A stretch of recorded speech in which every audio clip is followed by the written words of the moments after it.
Chronological Bible in a Year, day 202. We're finishing up the book of Hosea today, and again, Hosea was a prophet called by God to marry an adulterous wife, a sign to the people to illustrate how we are being adulterous to God as we give ourselves to anything other than Him as Lord of our lives. And we begin to see some interesting through lines here at the end of the book. We'll start here in chapter 11, verse 7. My people are determined to turn from me. Though they call them to the one on high, no one at all exalts him. Then if we jump to chapter 13, verse 7, we see, I will be like a lion to them, like a leopard I will lie in wait by the wayside. I will confront them like a bear deprived of her cubs. I will tear open their chests. I will devour them like a lioness, as a wild animal would tear them to pieces. We see their destruction is because of their rejection.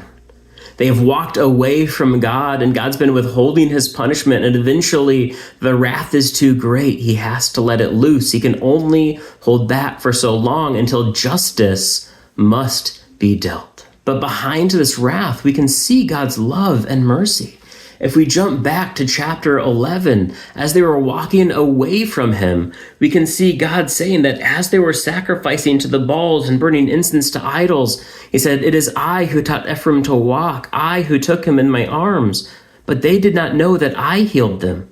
I pulled them along with the cords of a man with ropes of love. I became to them as one who lifts the yoke from their jaws. I bent down and fed them. Then jumping to chapter 14, he calls to them at the beginning. He says, return, Israel, to the Lord your God. You've stumbled because of your wrongdoing. Then he ends the chapter saying, whoever is wise, let him understand these things. Whoever is discerning, let him know them. For the ways of the Lord are right, and the righteous will walk before them, but wrongdoers will stumble in them. God has continually been helping and lifting and carrying his people, and they've continually been crediting his goodness to something else. And finally, the mask falls. The love cannot love without correction. So for love to be loved, the punishment has to come. But because of the love, he hearkens them to return. He wants them to stop doing evil and return to what's good. What evils might we as a people of God be permitting right now? What evils might we be turning our eyes away from and letting continue? And what might happen when God says, I'm sorry, but the wrath has come due? How can we let God define right and wrong and walk in his rightness? Let's discuss that in the comments today.